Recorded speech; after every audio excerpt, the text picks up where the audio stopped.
rangka Bulan Peduli Kanker Payudara Internasional, YKPI kembali memeriahkan dengan mengadakan podcast seputar kanker payudara. Kali ini telah hadir bersama kita dokter spesialis bedah konsulen onkologi, Dr. Abdul Rahman. Dr. Abdul Rahman adalah dokter spesialis bedah onkologi yang saat ini berpraktik sebagai staf medis Rumah Sakit Umum Tangerang dan dokter perusahaan di PT Bahagia Iqdo Mandiri Tangerang. Beliau juga aktif di pelbagai organisasi profesi, antara lain sebagai Ketua Bidang Pengabdian Masyarakat Praboy, Ketua Elek IKB Cabang Banten, dan Ketua Praboy Cabang Banten. Dr. Abdul Rahman menyelesaikan pendidikan kedokteran umum di Universitas Trisakti, kemudian bedah umum di Universitas Indonesia, dan spesialis bedah onkologi di Universitas Indonesia. Beliau juga telah mengikuti berbagai pelatihan profesional dan seminar kesehatan untuk berbagai topik, terutama terkait dengan bedah dan onkologi. Selain itu, Dr. Abdul Rahman juga telah mempublikasikan sejumlah tulisan ilmiah di bidang pembedahan dan terapi kanker. Baiklah, mari kita sapa Dr. Abdul Rahman. Apa kabar, Dok? Baik, Mbak Dita. Apa sehat kabar? Ya, Dok? Baik, sehat. Dok, kita langsung ke pertanyaan nih, Dok. Ya, siap. Yang ditanya-tanya sama orang banyak, apa sih itu kanker? Ya, kanker itu suatu benjolan ya, yang kalau bahasa awamnya itu ganas. Ya. Kalau bahasa Indonesia itu kanker lah, gitu, bahasa dunia kedokterannya. Kanker ini dia bisa bermetastasis, berbeda dengan tumor jinak. Ya. Maksudnya bermetastasis adalah dia bisa berpindah mempunyai anak sebar gitu. Seperti kalau kita berbicara tentang kanker payudara, primernya adalah di payudara, tapi dia bisa bermetastasis itu ke kelenjar getah bening.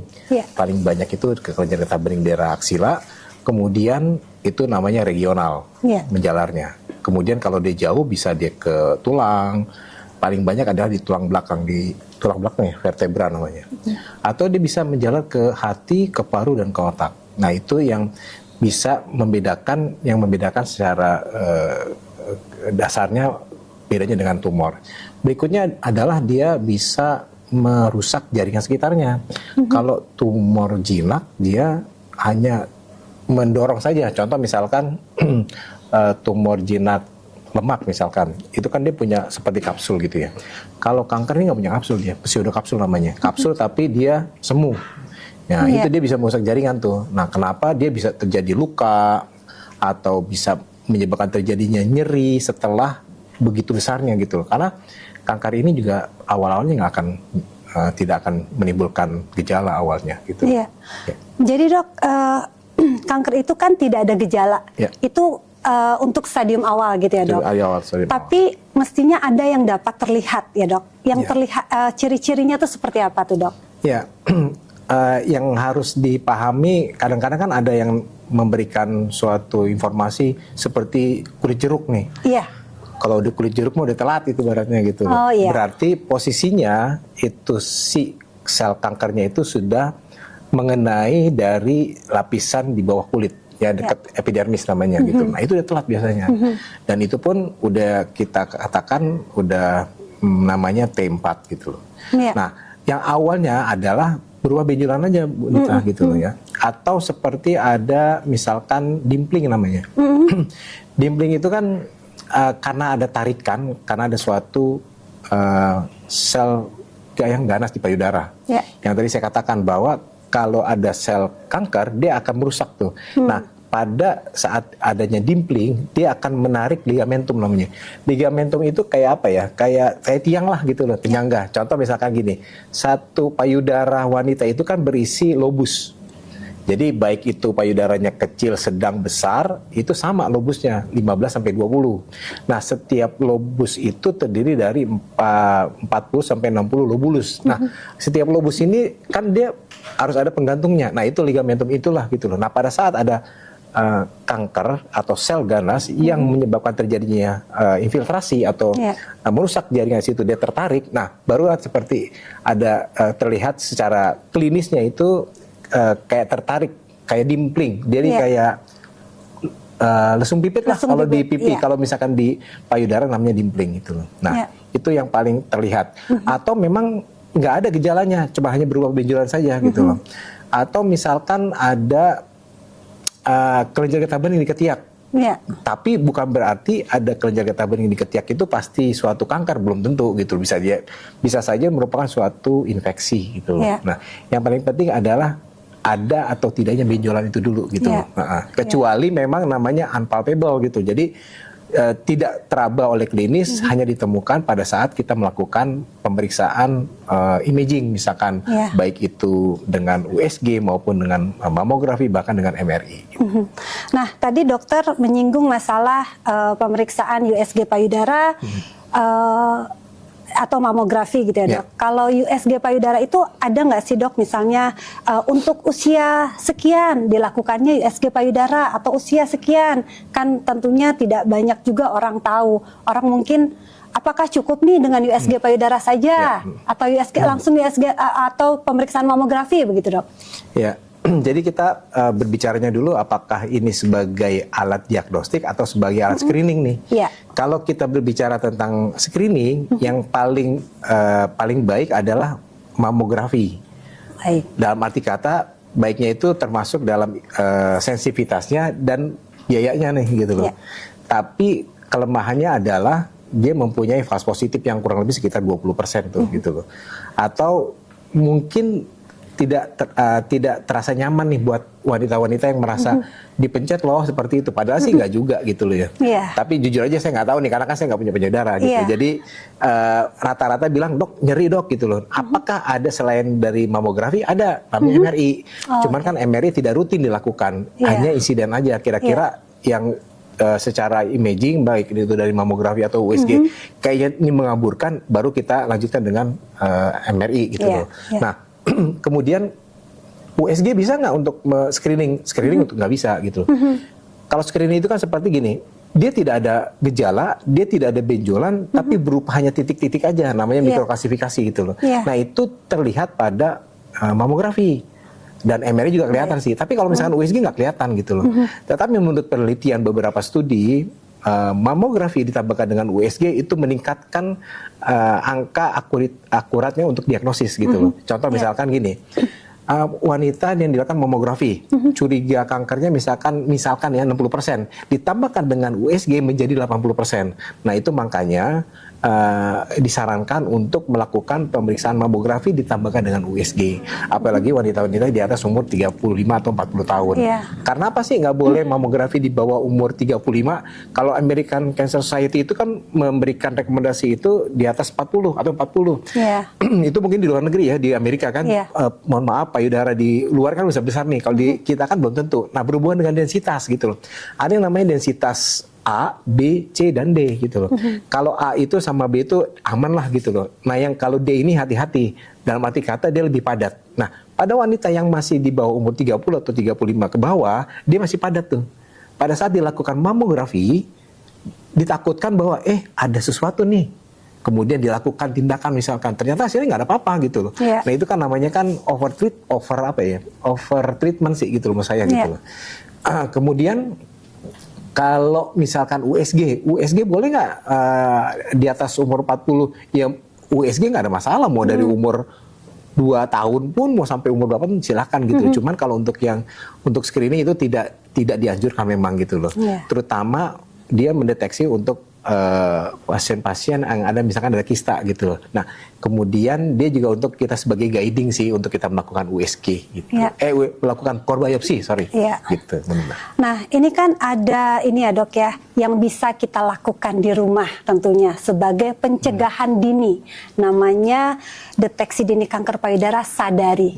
Nah bagaimana menurut dokter pandangan tentang seberapa pentingnya kita melakukan Sadari, dok? Di negara kita ini termasuk yang middle income ya gitu ya. Memang kalau misalkan kita bicara di negara maju, Sadari itu pemeriksaan payudara sendiri itu tidak berlaku tinggi cukup signifikan gitu loh. Dibandingkan kita memeriksa dengan mamografi, screeningnya gitu loh. Tetapi kan kembali lagi nih, di negara kita ini adalah middle income yang belum tentu orang juga mau nih. Sudah dipaksa untuk gratis, nggak mau datang juga gitu loh. Nah, kenapa saya bilang tadi sebelum saya masuk pertanyaan jawab tadi gitu. Jadi gini Bu Nita, di negara yang berkembang ataupun middle income ataupun yang low income itu ada satu, kenapa sih kanker payudara itu termasuk yang tinggi stadiumnya, locally advanced namanya, di atas stadium 3 atau stadium 4. Kenapa? Satu, yang pertama adalah walaupun dia udah diberikan fasilitas gratis ya, gitu loh, untuk udah mamografi aja. Kamu mamografi aja gratis gitu. Yang pertama adalah jarak antara dia ke fasilitas kesehatan itu jauh, gitu. Itu dikatakan tuh teorinya, tuh studinya gitu loh.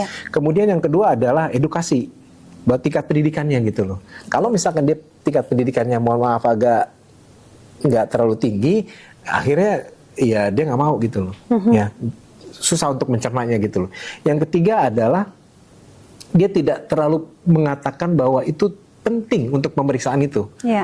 Jadi kan nggak apa-apa nih benjolan nih, nggak sakit kok. Nah itu gitu loh. Nah itu dia tidak merasa bahwa sehat itu penting buat dia. Nah itulah faktornya kenapa negara yang income-nya itu rendah ataupun yang menengah itu angka kejadian lokal advance-nya lebih tinggi dibandingkan yang maju gitu. Nah kembali lagi kan nggak semua di Indonesia ini punya alat mamografi nih, Bu Nita ya. Jadi kembali lagi sadari ini merupakan suatu ujung tombak menurut saya gitu loh, untuk wanita-wanita yang jauh di sana yang di baik itu di pelosok ataupun di belum punya mamografi di kabupaten, bahkan di Kota Madia pun ya di Indonesia belum semuanya punya gitu loh. Apalagi kalau misalkan ditakut-takuti jangan di mamografi, nanti sakit, nanti begini. Nah itu kan edukasi tentang sadar ini sangat penting gitu loh. Ya kenapa? Walaupun kalau dikatakan udah terlambat sadari, karena kan harus keraba nih. Loh, kok ada keraba nih baru nih gitu. Nah itu kan menurut saya juga udah terlambat sebetulnya. Gitu. Kalau dibisakan kita mengatakan bahwa ini harus screening gitu loh. Nah tapi tetap saya bilang tadi, yang bisa kita kerjakan saat ini di negara kita adalah dengan sadari. Satu, harus akurat caranya. Yang kedua, harus murah, sensitivitasnya tinggi, kemudian tidak menyakitkan gitu. Kan nggak perlu sakit gitu. Yang penting caranya aja bagaimana, itu kan bisa cari di YouTube atau KPI lah, udah banyak kan itu tentang bagaimana pemeriksaan sadari gitu. Banyak lah menurut saya gitu loh. Nah tinggal masyarakatnya mau atau tidak, saya bilang tadi tuh gitu. Betul, masyarakatnya sendiri. Nah Dok, kalau kita melakukan sadari kan dilakukan setiap bulan nih Dok. Rutin setiap bulan pada saat haid dihitung sejak hari ke-7 hingga ke-10 sejak haid pertama dimulai ya Dok ya. Betul. Nah ketika nih kita melakukan sadari teraba benjolan, hal apa yang pertama harus kita lakukan tuh Dok? Iya, ditambahkan dulu ya. Itu kan untuk yang perimenopause nih. Kalau yang menopause tanggal yang sama bulan berikutnya gitu loh, untuk yang menopause gitu. Walaupun memang kanker payudara lebih banyak terutama di daerah Asia Tenggara dan Timur Tengah itu yang perimenopause nih, gitu ya. Termasuk kita nih banyak yang perimenopause. Jadi kalau misalkan ada benjolan nih, apa yang harus dilakukan? Yang pertama, satu, jangan panik. Itu penting ya Dok ya. Aduh, kanker nih. Aduh, gimana nih? Searching YouTube. Wah, kanker, stres. Itu yang selalu terjadi, masyarakat itu adalah mendiagnosa sendiri gitu loh. Bahwa misalkan ada benjolan nih, wanita dikumpulkan 10 lah misalkan. Ada benjolan di 8, belum tentu kanker kok. Ya mungkin 1 atau 2 lah, maksimal 2 lah palingnya yang mungkin ke arah kanker, tapi 8-nya enggak gitu loh. Jadi yang pertama jangan panik gitu loh. Dan yang kedua jangan tidak usah mendiagnosa sendiri, wah ini kanker nih, berbuat alternatif ataupun apa, jangan gitu loh. Yang ketiga, periksakanlah ke sebelah, baik itu ke perawat ataupun ke bidan, ataupun kalau puas, misalkan di situ ada USG, ya silakan gitu loh. Karena kan kalau USG kan satu nggak bikin nyeri, tidak ada radiasinya, nyaman dan kapan aja boleh gitu loh. Dan itu bisa dikerjakan kapan aja. Dan itu kalau udah teraba ada benjolan, mungkin bisa melihat bentuk dari si benjolan tersebut. Dari USG dari USG sih masih oke lah menurut saya gitu loh ya. Kalau misalkan tidak ada mamografi, karena kembali lagi selalu mamografi itu akan dari hasil kesannya itu kan mohon konfirmasi dengan USG. Rata-rata kayak gitu ya kalau kita baca gitu ya. Dan selalu saya bilang tadi yang saya bisa kerjakan di klinik adalah USG. Langsung bedside gitu loh bisa kita kerjakan, bukan mamografi gitu loh. Yang penting satu tadi jangan panik, yang kedua jangan mencari sendiri, yang ketiga periksa ke dokter jangan panik. Keempat apa ya? Ya berdoalah. Berdoa. Insya Allah jinak gitu loh. Insya Allah jinak. Nah dok, berarti kalau setelah pemeriksaan medis nih dok, ternyata tumornya tumor jinak. Berarti stop ya dok, maksudnya tidak ada pengobatan lebih lanjut ketika tumornya tumor jinak dok. Maksud saya adalah begini. Orang itu tidak perlu khawatir seperti yang dokter bilang pertama. Yang pertama jangan panik, itu kan yang utama kan. Karena tidak semua tumor itu adalah tumor ganas atau benjolan itu adalah tumor benjolan itu adalah tumor ganas gitu ya dok ya, tidak semuanya. Makanya yang utama ketika teraba langsung gitu ya dok ya. Nah kalau misalnya ini adalah benjolannya nih jinak nih dok, apakah pengobatannya selesai atau ada pengobatan lanjutan gitu dok? Ini pertanyaannya sulit-sulit gampang nih. Ada benjolan jinak perlu dioperasi apa enggak gitu? Iya. Jadi gini Bu Nita, kita lihat dulu tuh benjolan seperti apa. Jadi kalau misalkan kita mau melakukan terapi, misalkan seorang dokter, kalau pribadi saya adalah melihat secara keseluruhan. Contoh misalkan gini, benjolan itu ternyata hanya kista cairan. Ya nggak usah diapa-apain, biarin aja. Apalagi kista simpel gitu loh. Kista simpel adalah yang berupa hanya ada dinding dan cairan aja. Kalau padat kita lihat tuh, satu usia tuh pasien berapa, laki atau perempuan. Gitu.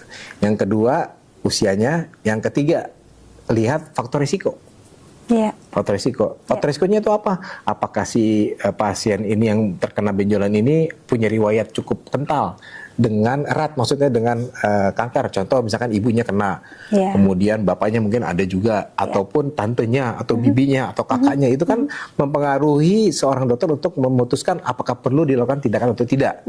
Kemudian pola hidup. Contoh misalkan ini orang nggak pernah olahraga, badannya gemuk banget, terus kemudian makannya agak jorok misalkan, kemudian dia merokok misalkan tiap hari, kemudian alkohol misalkan sampai 10 gelas gitu loh. Nah itu kan menurut saya itu yang harus kita berikan informasi bahwa ini perlu atau tidaknya gitu loh.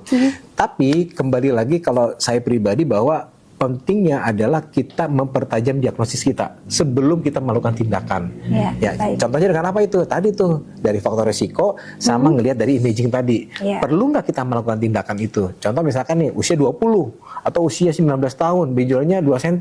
Ya saya akan bilang ini sih nggak diambil nggak apa-apa gitu. Tapi kalau misalkan mau tahu apa, itu silahkan dioperasi gitu loh. Karena kan tekniknya sekarang banyak gitu loh. Dan yang paling penting adalah setiap benjolan di payudara harus di PA. PA itu apa ya? Histopatologi. Kenapa? Karena penting di situ, ya. Apalagi umur di atas 35 atau 40. Bacaan atau hasil jenisnya apa lesi proliferatif atau apakah ada atipia, itu sangat membuat kita memberikan suatu observasi yang mana nih. Contoh misalkan dia ternyata atipia nih. Misalkan ADH, atipia ductal hiperplasia.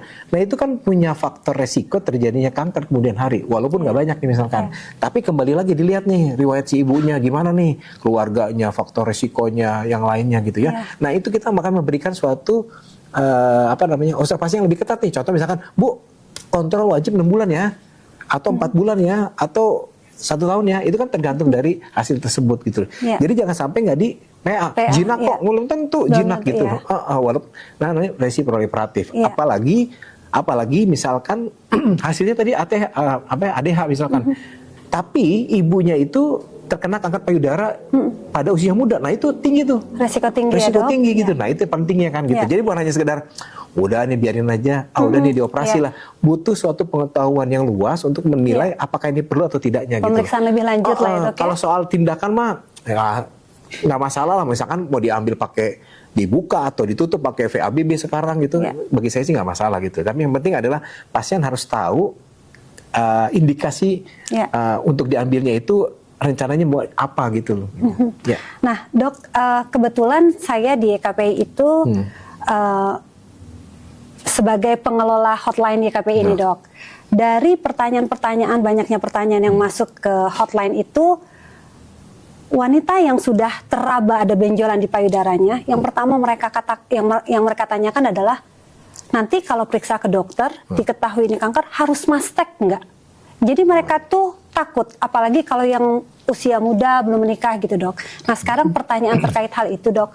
Apakah memang benar, Dok, bahwa kalau sudah teraba pasti mastektomi? Ya. Atau pengangkatan seluruh payudara gitu ya, Dok ya? Iya, betul. Mbak Nitan, ini pertanyaan yang memang kembali lagi kepada suku, ras ya, kemudian di geografi negara kita. Karena gini, tahun 2016 itu saya pergi di Taiwan ya gitu ya. Itu 65 aja dia mau dipertahankan gitu loh. Iya, iya. Beda ya gitu ya. Misalkan contoh gini, hari ini aja ada pasien yang bilang tadi, Dok, saya nggak mau dipertahankan. Pasiennya minta, padahal sudah diberikan penjelasan bahwa ini aman loh gitu. Masih bisa. Ini aman loh, indikasinya ada lah untuk dipertahankan, namanya breast conserving surgery. Cuman memang masih ada keuntungan sama kerugiannya nih masing-masing gitu loh, Anita. Jadi diterangkanlah keuntungannya apa, kerugiannya apa gitu, manfaatnya apa gitu, bagaimana ke depannya. Itu harus diberikan penjelasan dulu kepada pasien gitu. Karena yang menentukan pilihannya itu adalah pasien. Pasien sendiri. Dokter wajib memberikan pilihan-pilihan itu gitu. Tapi sesuai dengan indikasinya gitu. Kalau pasien itu datang pada stadium awal masih gampang, Berita. Masih gampang gitu. Mau dari perut bisa, mau dari punggung bisa, ini nggak ada masalah. Tapi begitu dia locally advance, udah sampai apa namanya, kulit jeruk kayak gitu ya, ya itu nggak bisa lah, harus diambil lah payudaranya gitu loh. Karena itu akan lebih sangat berbahaya gitu loh. Itu ada penelitiannya gitu loh. Jadi nggak semua ada benjolan, kanker harus diambil payudaranya, nggak juga gitu loh. Cuman cenderungnya mungkin di negara kita kan memang belum tersedia radiasi nih Bu Nitan ini. Karena penelitiannya adalah begitu dia dipertahankan payudara, wajib hukumnya untuk dilakukan radiasi. Itu studi loh, bukan saya ngomong ini. Baik itu guideline maupun dari studi-studi gitu loh. Nah, apakah sekarang radiasi tersedia di negara kita dari Sabang sampai Merauke? Kan belum juga gitu loh. Nah, kembali lagi tuh, kalau misalkan dia mau ya silakan gitu kan, tapi dia harus dirujuk nih misalkan ke daerah yang lebih tinggi untuk, atau ada fasilitas radiasinya gitu. Kemudian apa? Yang penting juga adalah yang pertama harus bebas kanker dulu tuh daerah tersebut. Yang kedua, kosmetiknya harus tercapai. Jangan sampai diambil payudara tapi mohon maaf menyot sebelah gitu, lucu gitu kan, kasihan gitu. Yang ketiga ya ada fasilitas radiasi gitu. Berarti dari penjelasan dokter tadi sebetulnya dapat sedikit disimpulkan bahwa ketika kita teraba, ke dokter aja dulu, berani aja dulu gitu ya, Dok ya. Jangan takut dulu, jangan menunda, karena ketika menunda mungkin akan terjadi misalnya luka pada payudara, kulit jeruk yang tadi dokter ceritakan, mungkin seperti itu ya. Jadi juga kami menghimbau untuk wanita-wanita, terutama wanita-wanita yang ketika melakukan sadari teraba benjolan, segera ke dokter, segera melakukan pemeriksaan medis. Nah, Dok, pertanyaan selanjutnya nih, kanker payudara itu dapat dicegah nggak sih, Dok? Ya, kalau misalkan dicegah vaksin misalkan gitu ya, belum ada. Belum ada vaksin. Kalau misalkan kita berbicara tentang kanker serviks kan udah ada nih pencegahannya. Karena penyebabnya kan kalau serviks itu dari paling banyak adalah virus ya. Tapi kalau misalkan kanker payudara kan multifaktorial ya, namanya sporadis gitu, berdasarkan dari lingkungan, baik itu misalkan dari eksternal maupun internal gitu loh. Nah, kalau untuk pencegahannya secara medis nggak ada, tapi dengan pola hidup yang baik aja gitu loh. Nah, kadang begini, dokter, saya itu nggak pernah sakit ke dokter. Tapi kenapa saya kena kanker, dokter gitu loh? Itu ada baru kemarin tuh, baru ke poliklinik saya gitu loh. Kemudian saya ini bukan herbal, maksudnya makannya nggak jorok lah gitu, nggak bakar-bakaran, nggak daging merah, sehat lah. Tapi kenapa saya kena kanker gitu? Nah, ini yang harus dijawab adalah bahwa kanker payudara itu ya multifaktorial gitu loh, nggak sekedar hanya dari dari makanan yang dibakar, nggak juga gitu loh. Nah, kalau kita bicara tentang hallmark dari kanker itu kan banyak banget nih Bu Nita nih. Contoh misalkan gini, suatu kanker itu harus ada yang dipromosiin dulu tuh. Dipromosiin, terus namanya inisiasi. Nah itu tuh pencetus-pencetusnya itu baik itu dari dalam maupun dari luar gitu. Kemudian baru dalamnya progresi. Mulailah dia melakukan pengadaan diri. Nah, pada setiap fase-fase itu kan ada polisinya ibaratnya gitu loh. Nah, polisinya ini yang kita jaga gitu. Dalam arti kata jangan sampai dia lengah gitu loh. Dengan apa? Satu, dengan pola hidup yang baik gitu loh. Ya. Nah, kalau misalkan, Dok, sekarang kan banyak polusi nih. Ya, saya nggak bisa jawab tuh polusinya karena kan di negara kita termasuk polusi cukup tinggi nih gitu loh. Nah, itu kembali lagi jaga kesehatan kita lah gitu loh. Kalau untuk pola makan gimana?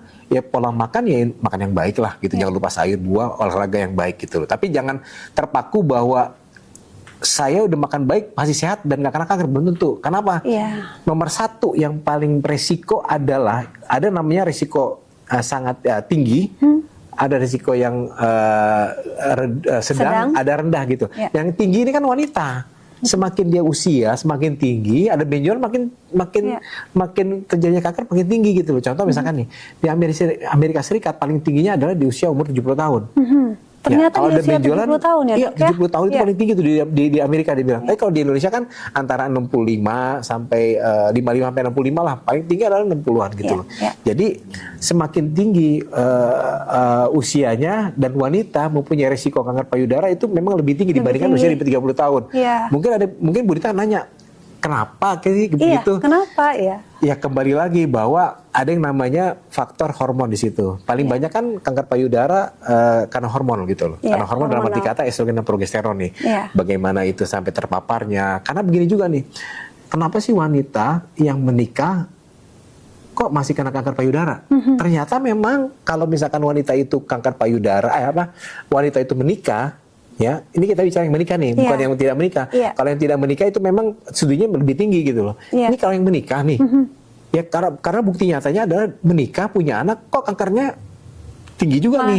Karena ternyata wanita yang usianya di bawah umur 30-35 tahun menikahnya dan punya anak itu lebih baik dibandingkan dia punya anaknya di atas umur 35 gitu loh.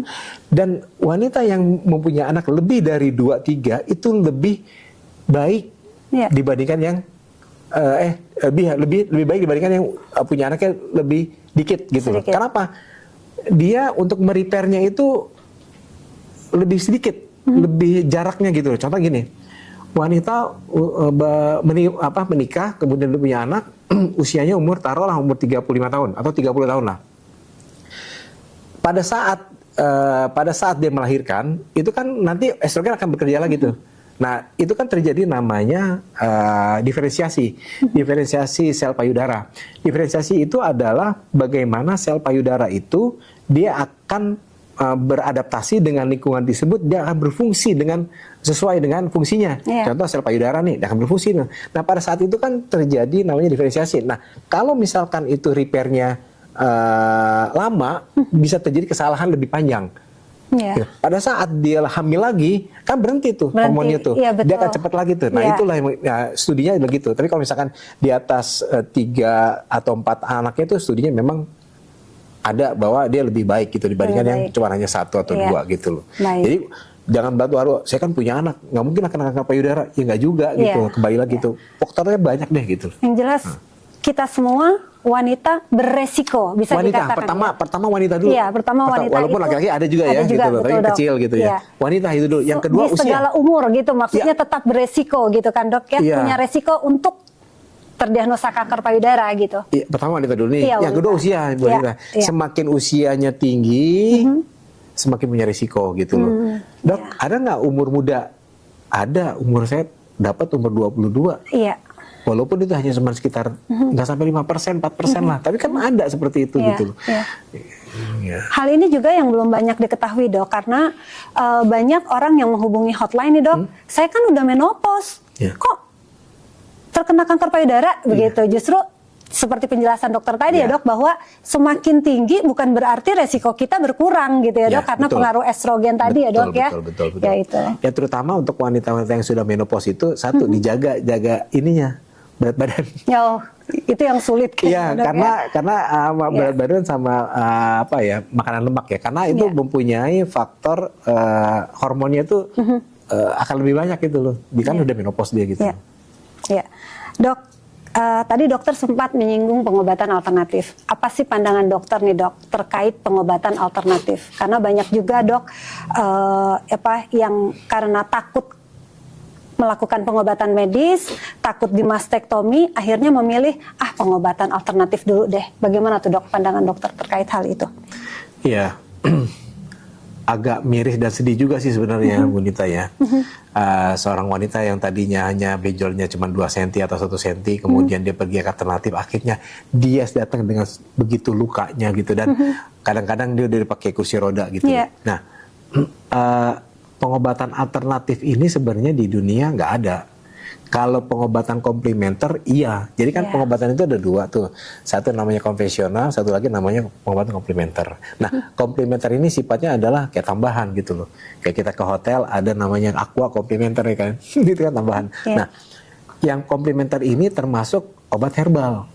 Boleh nggak obat herbal? Ada, memang di luar negeri tuh ada, di dunia medis pun ada herbal itu. Cuman herbal yang mana dulu nih gitu loh. Nah, kembali lagi alternatif ada nggak? Nggak, beda gitu loh. Alternatif itu adalah penyakit di luar medis gitu loh. Nah, kalau dikatakan kita herbal dulu ya tadi ya, itu penelitiannya contoh misalkan gini, yoga atau meditasi atau pakai vitamin C. Sekarang kan lagi booming nih. Pakai vitamin C berapa gram segala macam. Saya mau udah dari 6 tahun 8 tahun waktu lalu lah saya udah pakai vitamin C tuh sampai 25 gram gitu loh. Itu kan sifatnya adalah membangkitkan imun kita lebih tinggi gitu loh. Gitu loh. Nah, kalau misalkan dia alternatif itu nggak ada hubungannya dengan itu gitu loh. Contoh misalkan kayak sulap lah ada dipakai jampe-jampe atau apa itu sebenarnya kasihan sih. Tapi ini menurut saya tanggung jawab bersama sih sebenarnya. Bukan hanya dari segi dokter ya, bukan hanya dari pemerintah aja, tapi semuanya nih, termasuk masyarakat gitu loh. Kenapa? Karena yang dirugikan adalah masyarakat sendiri gitu loh, pasien sembuh gitu loh. Jadi kalau misalkan saya selalu bilang begini, Bu Nita, kalau misalkan rumah saya AC-nya rusak, saya pasti akan tukang AC. Saya tidak akan mungkin mengambil dokter suruh betulin tukang AC, berantakan itu AC tuh, gitu loh. Begitu juga gitu loh. Dokter ini kan belajar kesehatan, yang tentunya ilmunya itu sudah turun menurun secara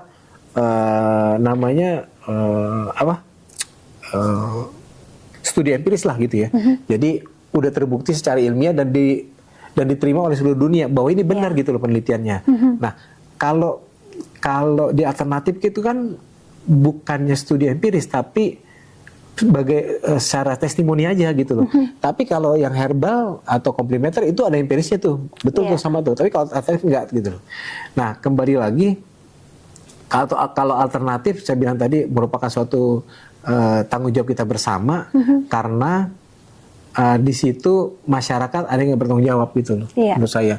Ya intinya mungkin niatnya membantu ya, cuman kan jangan sampai salah penerapannya gitu. Contoh misalkan nih ada seorang insinyur memberikan menciptakan suatu alat ya, kalau itu mau diberikan kepada seorang pasien harus namanya uji klinis dulu gitu, sampai fase 1, fase 2, fase 3 baru boleh diberikan ke pasien atau ke manusia. Nah ini kan nggak dicoba gitu loh. Kan kasihan menurut saya gitu. Jadi duitnya pun habis segala macam. Akhirnya kembalinya ke medis juga ya dok. Dikatakan bahwa itu ke orang pintar dulu lah gitu sebelum tadi. Kembali lagi bahwa ini tanggung jawab kita bersama deh gitu loh. Bukan berarti kita mengatakan bahwa saingan lah, enggak lah. Dokter nggak ada saingan lah. Dokter kan nggak ada yang, menurut saya sih nggak ada yang jahil lah ngomongin itu di situ nggak bener tuh, enggak lah. Saya juga nggak pernah kayak gitu. Cuman saya bilang tadi kasihan pasiennya gitu loh. Adapun nih Bu Nita nih harus dicermati juga nih bahwa saya berobat sama dokter tapi nggak sembuh nih. Satu, pertanyaannya adalah pengobatannya udah tepat apa belum? Betul. Yang kedua, stadium ataupun kankernya tipenya yang mana nih. Kan ada juga kanker yang memang badung nih gitu loh. Udah di terapi ini nggak mau segala macam. Tapi kembali lagi kalau misalkan memang dia punya biaya pakai obat yang canggih-canggih yang udah ada di luar negeri itu kan silakan aja. Tapi cukup mahal gitu. Tapi kalau misalkan yang ada di asuransi pemerintah, yang ada itu yang kita kerjakan gitu. Baik dok. Pertanyaan terakhir nih dok. Pesan dari dokter untuk perempuan Indonesia terkait kanker payudara dok. Pesan untuk wanita di Indonesia ya, termasuk keluarga saya, termasuk istri, ibu saya masih ada gitu. Jadi yang pertama adalah yuk kita kerjakan namanya sadari. Betul. Sadari. Kapan waktunya, bagaimana caranya, mungkin bisa dicari di YouTube atau di YKPI ya. YKPI, Instagram YKPI ada. Lengkap, akurat, apalagi tuh, jelas. Jelas, betul dok. Jadi bisa dilihat di situ gitu loh. Kalau misalkan nggak tahu gitu loh, gampang. Karena saya yakin bahwa rata-rata udah punya handphone nih, punya Instagram lagi. YKPI punya Instagram juga kan? Punya. Tinggal dicari itu gitu ya. Betul, jadi satu tadi jangan lupa periksa sadari gitu loh. Berhubungan dengan kesehatan nih. Kita aware dulu nih kesehatan kita masing-masing gitu loh. Kenapa? Yang merasakan sehat adalah kita. Yang merasakan sakit adalah diri kita sendiri. Nah itu kita jaga sel kita. Kalau dikatakan bahwa kita tiap hari kerja, itu sebenarnya selnya tuh teriak, "Hey, capek nih sel gitu, kerja terus gitu loh. Istirahat kenapa gitu loh. Atau healing gitu loh. Gitu. Jadi itu tadi. Yang kedua adalah kalau jangan panik. Jangan panik gitu ya. Kemudian namanya kan ada program pemerintah Germas ya. Germas itu namanya cerdik kan. Betul. Saya rasa cerdik juga bisa dicari lah. Cek berkala, nyakan rokok, kembali rokok nih. Rokok, kemudian akhirnya rajin olahraga, istirahat yang cukup, ya D-nya diet yang baik, K-nya kalau stres dengan baik. Karena apa? Ya di Jakarta yang stresnya cukup tinggi ya. Cukup tinggi, betul. Baru keluar rumah udah macet gitu loh. Waduh, apalagi sosialita nih, gitu. Kembali lagi kelola itu dengan baik. Stres dengan baik, Kemudian jangan panik gitu. Jangan panik, kemudian jangan mendiagnosa sendiri bahwa oh ini nggak apa-apa kok, cuma hanya benjolan nggak sakit. Karena memang kanker payudara bukan kanker payudara aja sih Bu Nita. Kanker paru, kanker usus itu nggak sakit Bu Nita, gitu. Nggak sakit sama sekali gitu. Jadi kalau dia udah sakit ataupun dia sesak berarti udah stadium lokal lanjut itu. Sama seperti payudara gitu. Kalau udah ada orang udah bengkak itu kan udah stadium lokal lanjut namanya. Kemudian yang terakhir adalah berikan motivasi ataupun berikan suatu ilmu yang bermanfaat nih. Kalau misalkan ibu atau wanita punya saudara, punya teman, berikanlah ilmunya. Kalau misalkan tahu nih, kerjain ini lo, ingetin gitu loh, mau dia gitu loh. Apalagi misalkan wanita ini adalah survivor gitu loh. Survivor itu adalah dia udah terkena kanker payudara nih, tapi sudah selesai menjalani terapinya. Pengobatan. Nah ini saya harapkan juga memberikan suatu pengajaran lah, edukasi lah kepada, bayangin loh, misalkan dia punya teman 10. Dia punya saudara, dia punya tetangga, aktif aja di situ gitu. Jangan diam. Lakukan apa yang bisa kita lakukan gitu ya dok, sebagai penyintas kanker payudara. Do your best lah gitu. Jadi apa yang bisa kita kerjakan, jangan meratapi nasib, nggak ada, nggak boleh meratapi nasib, tapi tetap harus berjuang gitu loh. Dan yang terakhir adalah ya tetap semangat ya, jangan lupa berdoa gitu ya, jangan pernah menyalahkan siapapun. Ini gara-gara makan ini nih, gara-gara udara nih, gara-gara ini nih, jangan seperti itu ya. Tetap terus semangat, berusaha ya, jangan lupa sama berdoa bahwa kita ujung-ujungnya adalah kembali kepada yang di atas. Bagus sekali dok. Baiklah sahabat YKPI, sebagai penutup izinkan saya untuk kembali menyampaikan, jangan lupa untuk melakukan sadari. Periksa payudara sendiri dapat dilakukan di rumah setiap bulan pada hari ke-7 hingga 10 dihitung sejak haid pertama dimulai. Dengan melakukan sadari, maka kita akan dapat mengetahui perubahan yang terjadi pada payudara kita. Ketika kita mengetahui perubahan, jangan sungkan-sungkan, segera lakukan pemeriksaan secara medis. Saya Nita Susana, sampai bertemu di podcast selanjutnya. Salam sehat, salam saling jaga, saling peduli. Terima kasih.